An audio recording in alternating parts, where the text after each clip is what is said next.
Is it the hardest time ever to get into the world of real estate? In real estate, you want to take what the market gives you. And right now, the market is telling us The person who's buying the house from you, like, why wouldn't they go and do this on their own? finding a deal at that deep of a discount is a skill set. It costs a lot of either time or money. What I would tell a new investor is The people that are consistently the most successful real estate investors, no matter the market, whether it's this market, the market from 5 years ago, or the market in 20 years, are the investors that know how to find a deal. This is the most important skill that a beginner real estate investor can master. And that's what me and Henry Washington are gonna be talking about today. And we're also gonna be unlocking a few strategies that any beginner can do today and be successful in today's market. In today's episode of Raw Built. Henry Washington, it is 2024. We're seeing a lot of things in the real estate world. Is it the hardest time ever to get into the world of real estate? it's the hardest time that I've had in my. I've only been investing since 2017, and so 17 and 18 were very normal years. 17, 18, 19, 20 went crazy, and then values went crazy, and then everybody could make money. And so this has definitely been the most challenging time, but real estate always has a way to pay you. It's your job as an investor to figure out what those ways are and then to pivot your business, if you will, to be able to take advantage of the opportunities the market provides. Sounds like what you're saying is it's still doable. Absolutely. Cool. Absolutely. Cool. Okay, well, that is the end of the podcast. All right, everybody. thank you for having me. Thank you very much. Appreciate Okay, so what I want to talk about today is, for a beginner investor that wants to break into the world, what are some strategies that they can enact right now to get in the world of real estate? Is flipping the definitive best way to get into it? Is it wholesaling? Yeah. Is it rentals? I'm gonna answer that. I'm gonna kind of work my way backwards with it, right? I like it. In terms of the best way, right now in sports we use the phrase "you take what the defense gives you," right? So, in other words, the best way to score is whatever opportunities the defense is providing you. In real estate, you want to take what the market gives you, and right now the market is telling us that you can make a good amount of money flipping properties because interest rates are high, and insurance and taxes are high. Cash flow is harder. But for that same property that won't cash flow, you may be able to sell it and make between $20,000 to $60,000, $70,000 on a flip. So we are flipping more properties than we are holding right now, because if I'm going to negatively cash flow or make $100 a month net cash flow, but I can sell that property and make 50 grand, I'm going to sell that property and make the 50 grand. So the market is giving us more opportunity to flip. Does that mean that that's what you should do?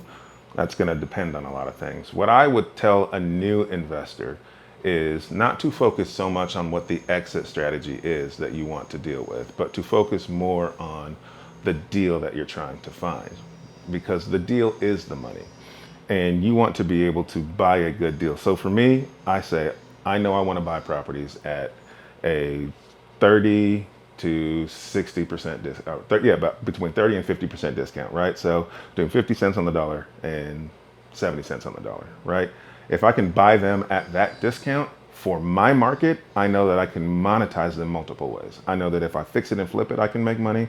I know that if I put a long-term tenant in it, I can probably make money. And I know that I can do a short-term rental or a mid-term rental. So those are the four main strategies that I use. I don't really wholesale properties.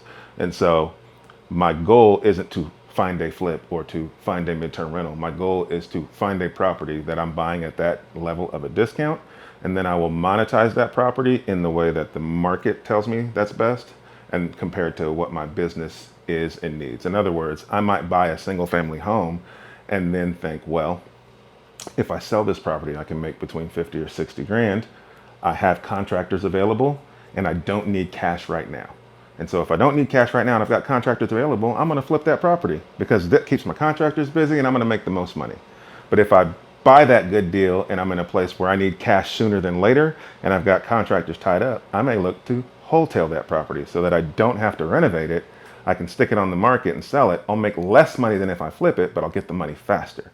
So I'll get money into my business faster, and I don't have a contractor to put on it anyway, and so I can monetize that property faster. So go back a little bit on that. You said wholetail. What is that? Wholetail is it's like the sister of a wholesale, right? A wholetail involves you finding a property at a discount, you buy that property, and then instead of you renovating it and selling it at its highest and best value, you don't renovate it, but you sell it at a discount. but a higher price than what you bought it for. And so we've bought properties that maybe we've paid 70, 80 grand for that we were going to sell after they're all fixed up for 250, and we turn around and sell them for 120, 130 as they sit.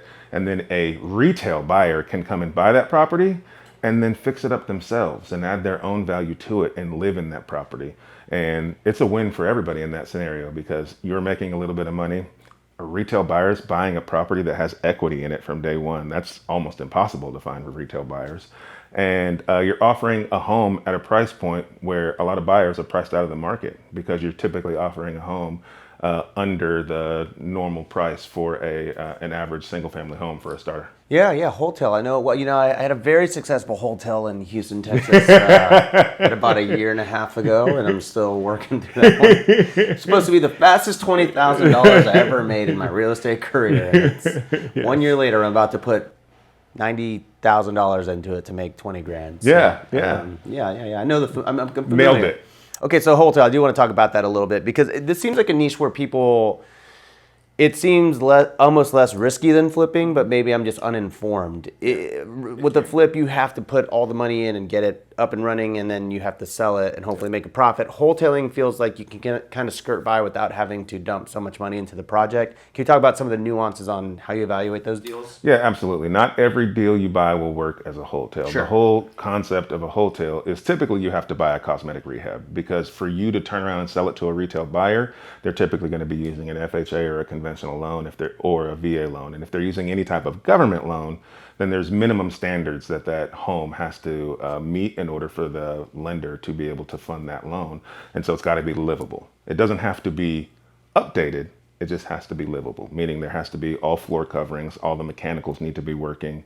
So HVAC's got to work, all the appliances have to work that are in the home. It's got to be all the floor coverings. It's got to have, no broken windows, right? It's got to be a livable property. So if you have a good cosmetic flip, you might be able to use that as a wholetail and sell it less than your ARV as it sits. And that really does create an opportunity for somebody to come in and buy a property with equity in it. So is your end buyer on a wholetail always the end user, I guess? Yeah, do you always sell it to the person that's going to live in it? Every single wholetail we've done, with the exception of one, we've sold to an owner-occupant. God, okay. Because there is also the use case of, this is my version of what I did. Maybe this is why it didn't work. But we came in and cleaned it up, fixed it up. We changed the roof on it. We added some studs to some of the moldy studs or to some of the termite eaten studs. And so we kind of made it to where an investor could come in, examine it and say, okay, all the risk is basically I can see what needs to be done. You de-risked it? I de-risked it, so I thought. And it seems like one of the strategies is you kind of clean it up for an investor to say, oh, okay, cool, now I know I just need to finish up the job. Is that a use case for a wholetail? It can be, but typically investors are going to want to buy at more of a deeper discount. The best way to do a wholesale is to sell to an owner-occupant, because an owner-occupant isn't going to look to turn around and then make a profit. An owner-occupant wants to live in it, and sometimes these owner-occupants can't qualify for homes. So let's say the median home price in your market is $350,000, and they can only qualify for $220,000. They're typically not going to be able to buy a home, or the homes that they can buy are the ones that are down to the studs that some flipper is trying to sell.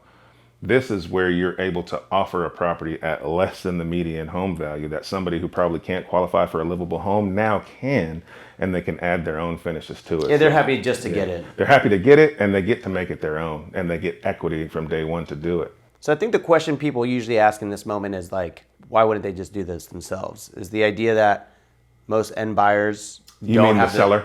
Why would the seller sell it to me instead of just... No, the person who's buying the house from you, why wouldn't they go and do this on their own? Is it just they don't have the skill to go and find it? Yeah, finding a deal at that deep of a discount is a skill set. It costs a lot of either time or money to be able to do that. You have to make tons of offers. It's very rare that you're just going to decide you want to buy a deal at a 50% discount and then tomorrow you find one, right? So you rely on people like us who are kind of professionals in that deal finding space to find those deals and then offer those opportunities to people. What is your process for finding these unicorn deals where you can make 50 grand? Because really the idea for the wholetail is you can invest a lot of money and make a 50 to 60 $1,000 profit, or you can find a house and just sell it to the end buyer and do none of the work and make 30 to 40,000 maybe. Potentially, Yeah.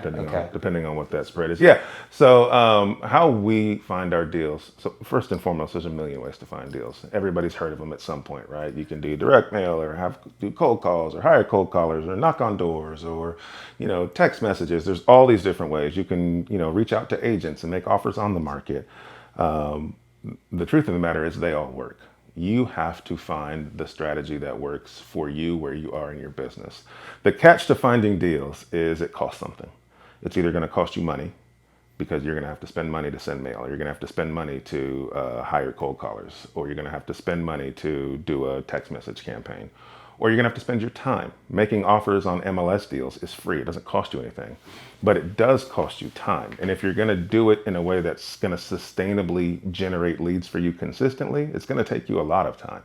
And where people struggle with finding deals is they don't budget the appropriate amount of either time or money to the strategy that they're using. So they'll say, I want to send mail, but then they'll send 300 or 400 postcards and they'll send it for 1 month. That's not going to get you a deal, right? You have to spend the appropriate amount of money.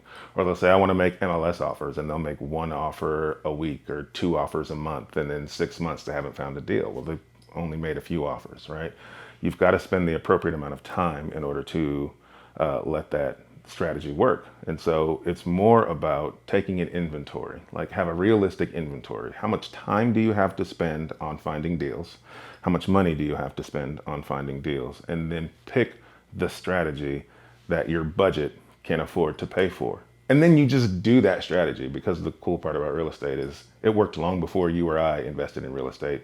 It'll work long after we're done. There's data to prove that these strategies work.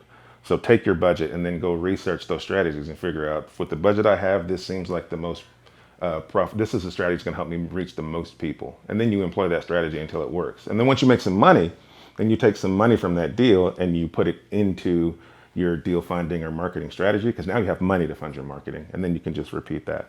Do you feel like, because I've heard a lot of people say recently, and I mean, it's not like the most groundbreaking idea, but like I talked to Chad Carson, Coach Carson, Ryan Pineda. Yep. They think the most important skill in real estate is finding a deal, finding the deal. Like, what are your thoughts on that? Is that like, do you think if you find a good deal, the money will come? That is 100% the most important thing you can do as a real estate investor. Absolutely. If you find a deal, it's easier to find the money. And finding the deal is A, the way you make money, but B, it's your biggest form of protection. And right now we need that protection because of all of the factors like interest rates being high, because properties are sitting on the market longer, right? And if you're new, you're just not going to be good at some things. You're not going to be good at managing a renovation, right? You may not be the greatest at finding the right contractor. Your project's probably going to run longer than you expect, which means your holding costs are higher and interest rates are higher. So that costs you more money, right? So all these things cost you money. So buying a deal at a discount can really help save you from losing money on a deal. So as an example, like I have a property that went live today. I was literally looking at the listing as I was walking in here. Went live today. We've owned that property for 2.5 years that we are flipping. I'm going to sell that property. And if we sell it for anywhere close to what we have it listed for, I'll still make money, even though I've been paying holding costs for 2.5 years, because I bought it at such a great discount.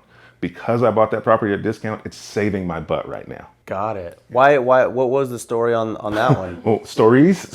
When you hold a property for 2.5 years, there's more than one story. You have more graves since the last time. Yeah, absolutely. Yeah, that property, first and foremost, we hired a new contractor to get started on that one, and he just turned out to be not great, and I didn't fire him fast enough. And then by the time we fired him, we had spent a good chunk of our budget and not gotten a good chunk of the work done. So I had to pivot and bring in a partner to bring some money and give up 50% of the deal so that I could get some extra money to finish the project. And so it's just taken a long time. And part of the plan was we were going to pivot to a short-term rental. And so we spent some time designing and pivoting to a short-term rental just for the city to show up on site after they'd given us approval to do it, as we were turning it into a duplex and short-term rent both units. And then after we got the approval, the city came and looked at the property and said, hey, you can't have these stairs. You have to make them, I have to update the stairs to make them compliant. Wow. And if I would have did that, then the house would have to go away. Like, there's just no way to stretch those stairs out. So we had to pivot back to a flip. And then that's how we ended up where we are. So there was a lot that went on Sure. in between. But Sure. I bought a good deal, which allowed me to pivot. You got it so cheap that lots of things could have gone wrong. Lots of things did go wrong, but you'll still come out okay. I will still come out making money. It may not be a lot of money, but I'm not going to take a loss. So how do people find a deal? Like what is the, like, let's put a little bit of tangibility to this idea of like going out, and you mentioned the MLS, which is, hey, I can go to Zillow.com and just find a property, and then do you just make a lowball offer? Or what's the process for someone that's like kind of looking to get into maybe getting a discounted property, whether it's a flip, live-in flip, wholetail, wholesale, everything in between? Think of deal finding in 3 buckets, right? So your first bucket is on-market deals. These are deals that are listed on the MLS. These are people that have said, hi, I have a house, I want to sell it. Please, Mr. or Mrs. Realtor, come and put my house on the open market, right? So you have on-market properties. The next tier is other people's off-market properties. So these are deals that are off-market. They're not listed on the market. There are people who go out like myself and other investors like wholesalers who spend the time or the money to appropriately generate the leads, the off-market deals, and then they sell those deals to other investors. So you as the investor don't go direct to the seller, but there's an intermediary that does, and you buy the deal from them. And then the third bucket is direct off-market deals, where you yourself go find the seller and get the off-market deal yourself. So if you're in the first bucket of on-market deals, there's a way for you to find deals. But in general, backing up a little bit, every real estate deal needs 2 things. Every real estate deal needs equity and it needs motivation, right? So every real estate deal has to have some level of equity in it. If there's no equity, there's no deal, right? You can't owe 90 and then me offer you 50 and you expect you to take it. But if you owe 10 and I offer you 50, you're making 40 grand. So we have to have equity, and then you have to have motivation. That seller needs a reason to sell their property at a discount, because they're not going to wake up one morning and go, I think I want to sell my property to Rob for 50 grand less than it's worth, right? So they have to have a reason. And typically that reason involves some level of pain, right? Some level of distress. And so you have to learn how to look for the situations where people would want, or need is the better word, where people would need to sell their property at a discount. And so when you're looking on the market for people that have raised their hand and said, I want to sell my house, what you're looking for in the listing is that level of motivation. And so there's keywords you can look for, like when you're reading through a listing, if you see something that says cash offer, right? Typically that means they need a cash offer because they don't think they can get a traditional buyer with a traditional mortgage. And they don't have the money to fix it up. And they don't have the money to fix it. You're looking for keywords like need some TLC, right? That typically means there's a level of distress that's going to come with that property. You're looking for things like, what's the term? Motivated seller, right? Motivated seller is another way of saying I need to get this done fast, right? And typically they're willing to sell at a discount to get it done fast to satisfy whatever that motivation is. So there's a whole list of keywords you can use to look for those listings. There's also data points in the listing that you can use to filter for what might be motivation. In other words, if somebody's property's been listed substantially higher than the average days on market for your market, they may be motivated to take a lower offer, because if the average days on market is 30 days and you look at the listing and it's been listed for 90 days, well, they've been listed substantially longer than the average property takes to sell. And we don't know why somebody wants to sell a property on the market, because there's an intermediary, there's an agent in between us and the seller. So we can't just ask the seller, why are you trying to sell your house? So if you're looking for things like a longer days on market, or you're looking through listings that are expired, in other words, they tried to sell it, it didn't sell, and that listing expired, then you might be able to make an offer at less than the value of the property, because they're needing to sell and needing to sell quickly instead of wanting to sell. So you're looking for that motivation on the MLS and you're making offers.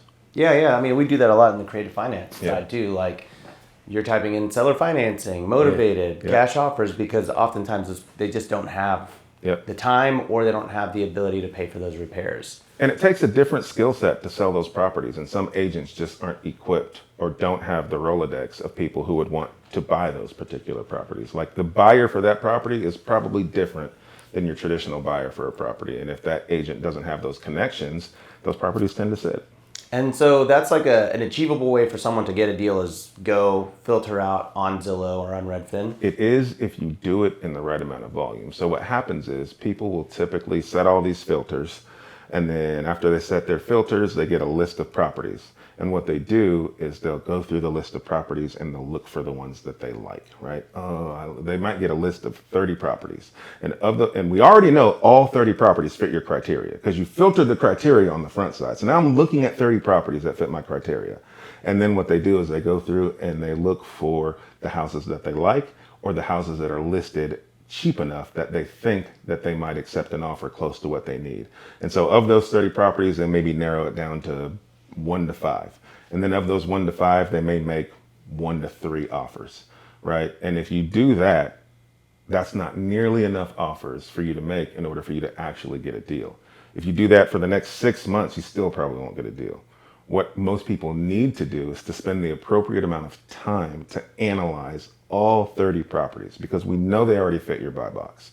And don't look at the least important data point in a home listing is the asking price. That asking price has nothing to do with what you can actually pay for it. So just ignore it, right? Ignore the asking price and you analyze every single deal and figure out what's the price that I can pay for this property to make sense for me. So even if they're asking $350,000 for this house, if you analyze that deal and figure, well, I can't pay $350,000, but I can pay $150,000, and then you make that offer, you make offers on all 30 properties, and then you're increasing your chances of getting a deal because now you've got 30 offers out instead of 3. Super interesting. So the idea is people kind of they don't have they filter way too fast. Yeah. And because they will filter way too fast, they actually only make a very insignificant amount of offers. Exactly. Whereas if they didn't filter so fast and say, oh, of these 30, I like these 5. Right. They figure out how to make offers on all 30. What's the asking price that would work on all 30? Yep. And then try to lock that up at that deal. So then Yep. if you do that in volume, you're bound to get a deal at some point. But that's harder because it takes a lot more time. You have to then analyze all 30 properties, and because each property is going to have a different buy point for you. But aren't you going to analyze 30 properties anyway? Eventually? Absolutely. Eventually you will. I guess they'd rather just do it 5 at a time versus 30 at a time. Absolutely. And it's challenging because the other challenge with making offers on the MLS in the right price point and the right volume is if you're not an agent, you can't make the offer, which means you've got to convince another real estate agent to do a lot of work to get mostly no's back. So now you have to talk to an agent and convince them why they should submit 30 offers for you at half of what those people are asking for the properties. That's a difficult ask. You have to have the right agent that understands why you need to do that and is willing to put in that level of work for you, knowing that they might only get paid on one of those deals, maybe. How long? Yeah, and a lot less than the asking price, right? Yeah. How long does it take an agent to write up an offer, you think? I've heard anything. Some agents can do it in a matter of 5 to 10 minutes, and some do it in 30 minutes to an hour. So it really depends. Yeah, I mean, take 20 minutes. 20 minutes times 30 listings. It's a lot. That's it's a lot of work. Right? Yep. Are you unable to write your own? Do you have to be a realtor to write an offer? Yes. Yeah. Yes, because you have to use your state's board of realtor forms, and you don't have access to them unless you have a license. So then how are wholesalers in states writing offers and locking You it can up? write offers without an agent. You just can't write offers on the market without agents. Oh, I see. So if it's I can write an officially- offer direct to seller without an agent. Oh, got it. Okay, but the moment an agent's involved, The moment it is listed on the MLS. representation for both sides. Yes. This seems like a really good, a really solid strategy. And do you think at that point, once you kind of lock up the deal, is that, obviously you do wholetails, but there's just instances which you think flipping makes more sense? Absolutely. Not every property is going to work for a wholesale. Like I said, if that property is not livable, you got to get it to livable. So let's say you buy a property that's, dang near down to the studs. It's going to take you a significant amount of money to get it to livable. You might as well finish the flip and get the most money. But if you buy a property that maybe just needs some paint and some updated flooring, well, then you can not do that. And instead of selling it for $250, sell it for $185, right? And now you're selling a property that's worth $250 once it's fixed up for $185. Somebody that can only qualify for $200,000 to buy a home, that buyer has now opened up to be able to buy your home. They couldn't buy it at $250 because they're priced out, but that buyer now can say, well, I can go buy this property for $185. I can spend my time and effort and do the paint and floors myself, and then now I have this property worth $250. Can you break down a recent deal that you did so that maybe we can contextualize, solidify sort of the numbers on a wholetail? Yeah, absolutely. So we had a property that we purchased for $140,000. It needed somewhere between $45,000 and $55,000 worth of work, and then the plan was for us to sell that property for $275,000. And it was a cosmetic rehab. It just needed paint, it needed floors, it needed some updated appliances. We weren't going to move any walls, so very cosmetic rehab. So instead of doing the rehab and then selling it for that $275,000, we opted not to do the rehab, and we put it we put it on the market because we bought it off market. We put it on the market for $185,000. So the house could be worth $275,000 once it's fixed up, but we sold it for $185,000. So if we would have sold it for $265,000 and did the renovation, we stood to make somewhere between 40 and 60 grand, depending on how long it took and how much we actually spent on the renovation. Instead, we sold it for $185,000. I did no renovation. I had very little holding costs, and I was able to make about a $30,000 profit. Wow. And so, okay. And you're in and out much faster. In and out much faster. I can get the quick 30 grand. And then that person was really grateful to be able to buy a home because there were almost no homes on the market in their price range. And so we were able to help them buy a home in the size home that they needed in the price range that they could afford. And then they renovated the property themselves. You know, it's kind of funny. My father-in-law has a property in San Diego, and he got hit up by a wholesaler, and wholesaler buys it, locks it up, buys it from him cash for $1 million, I want to say. They literally clean it up. Like, they vacuum it, and they like hire a cleaner to come in. And I think my father-in-law even left some random gym equipment in there. So they left a couple of random things, but wholesaler comes in, cleans it up, lists it for $1.695 million. Wow. We find this out after the fact. Wow. And I was like, do you know what I do? right. You could have called me on this one. I would have given you 1.1 million. You're right. But that's really cool. I mean, there's a strategy there, and if that wholesaler nails it, that wholesaler is going to make 700 grand. Yeah, I mean, the goal is for everybody to be happy. The seller was thrilled for us to sell the property. In that property, we did actually have to fix. The reason the seller sold it to us was because there was a plumbing leak under the slab in the garage, and they thought they were going to have to tear up the slab and fix the plumbing leak. And so we were able to go ahead and fix that plumbing leak much more inexpensively than the seller could. So we bought the property, we fixed the plumbing leak, we put it back on the market. Everybody's happy. Well, rock and roll, man. Well, thank you very much. That's a really great breakdown of the wholetailing strategy and a bunch of other good stuff. If you're interested in exploring this strategy a little bit more, I actually did a whole video where I break down the 101 of this strategy, and Henry actually makes a guest appearance, so you can check it out right here. Click right here. Give it a little, click this like and subscribe to. Don't forget to do that as well, but you know, it's here, I promise. Ding.